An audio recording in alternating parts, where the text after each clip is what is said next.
Hello, it is World Wide Web Wednesday, May 8th, 2019. Not sure if you can hear me with all the traffic going by. I am at GoDaddy International World Headquarters. Now I'll head a little bit off the main drag now that you got to look at the old logo, the signage there.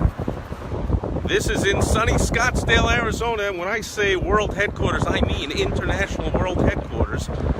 This company was started, I don't know, about 20 years ago, before the turn of the century, by a bold, renegade rhino entrepreneur, now a billionaire.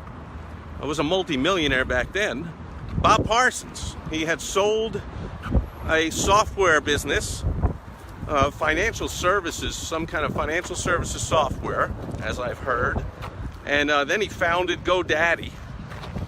And when the deregulation hit around the turn of the century and suddenly you didn't have to register a domain. I don't know if anyone remembers it. I remember this. You didn't have to register at the official ICANN registry anymore. Companies started popping up, like in the old breakup of Bell Telephone, and then Sprint and MCI and WorldCom and all these other long-distance companies started cropping up. So there was a bunch of them that started. And here's the thing. How did GoDaddy become the world's largest website registrar, where you register a domain? I've been a happy customer of theirs for over a decade. I've got dozens and dozens of domains with them. That's nothing. Some people have hundreds and some people have thousands. You can register a domain anywhere.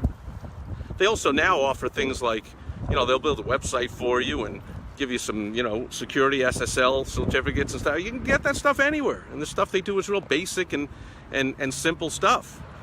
So, as always, and if you pay attention to what I teach, you will understand, and maybe you even know, that Bob Parsons built this into a billion-dollar business, and he's always on the Forbes 500, one of the richest Americans. He's a multi-billionaire himself, with bold marketing. It was built with marketing. If you remember all the controversial Super Bowl ads back, I don't know, early 2000s, mid whatever you call that first decade, the 2000s, and commercials that were racy and panned by the critics, because critics pan everything. Just take a look at who's in the White House. So they pan anything that isn't along the lines of the established whatever is supposed to be. And those ads were, they were cheap and they were crappy quality and blah, blah, blah. And they were too salacious for TV and whatever. And yet every time one of those Super Bowl ads ran and aired, website traffic went, the website practically crashed. I mean, traffic went through the roof. It was the similar, using similar strategies that I teach. Direct response marketing. Most Super Bowl ads just, they entertain you, but then that's it. The Bob Parsons ads for GoDaddy not only entertained and got attention, but then they had a call to action. They drove people, go right now to the website for this, and that they did. And so sales just boomed and continued booming, and Bob Parsons passed on the reins a few years ago and stepped down for the company. Still lives here in Scottsdale, Arizona. He's from the East Coast, but he lives here now in Paradise. And I believe there's almost 10,000 employees of GoDaddy worldwide, but this is still the world headquarters of GoDaddy. So, what I'm talking about today with GoDaddy is a company that made its billions and became one of the most successful companies ever on the internet, one of the most trafficked websites ever. Not because they are selling via internet marketing, but because they are what is colloquially known as, the term I use, as shovel salesmen. And that's a reference to the gold rush of the 1840s and 50s and 30s in the United States, where people went west to seek their fortune because they heard there was gold struck, mostly in California. So they went out there, and that's why you got a team, San Francisco 49ers, 1849 gold rush, and the Golden State, and all that kind of stuff. And what happened is very few people, they pretty much they probably didn't have much to begin with if they would make that treacherous trip out there. It's like buying a lottery ticket to try and seek their fortune and strike gold. No matter how easy or plentiful people made it sound, Holy moly, there's a hole down there. That is funny. I stepped into this hole in the ground where there used to be some kind of electrical something. I'm going to take a step back. All right, where was I? So here's the deal. Very few people made their money by finding gold in the gold rush. The people that made mountains of money, and some of these companies are still around today, were what is colloquially known as shovel salesmen. They were selling the tools to the lottery contestants trying to find their gold and get a quick strike and make millions. They did it the old-fashioned way, like I teach. Build a business for the long term.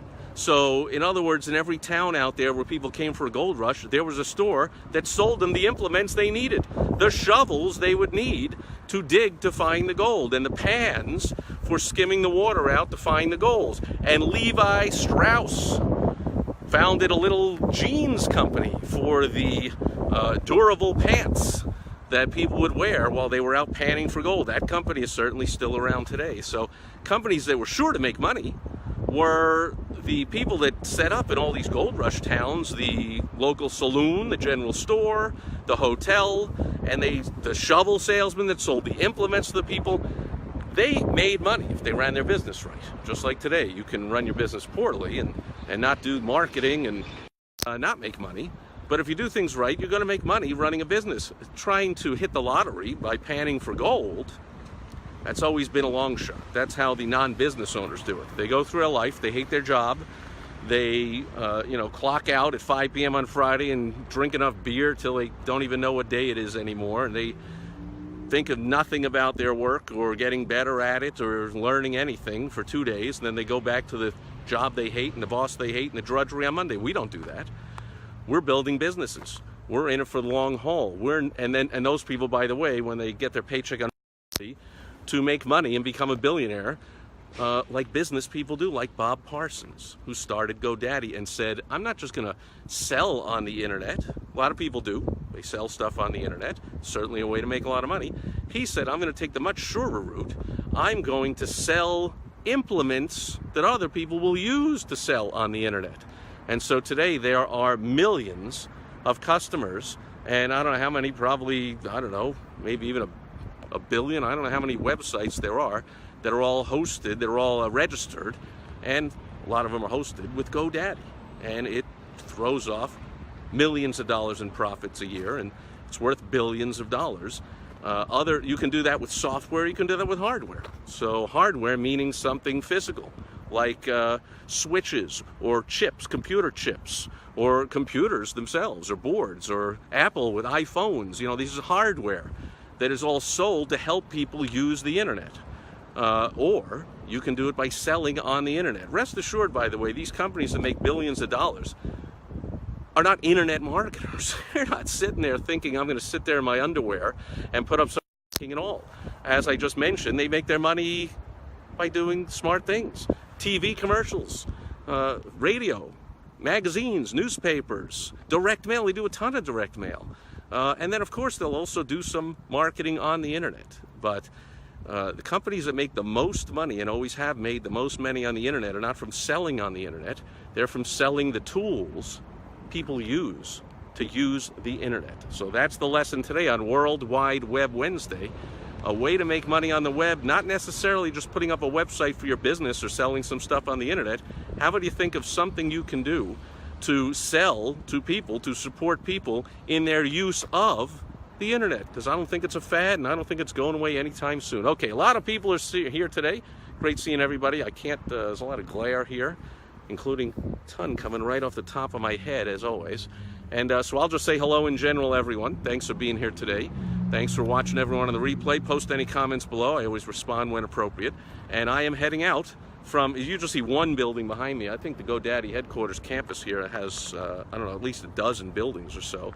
I think there's about 1,000 employees here, and about 10,000 worldwide. So massive success all through bold, rhino, renegade business ownership, ignoring all the rules and all the controversy and doing it anyway, being bold and stepping out, and most of all, bold, break all the rules marketing.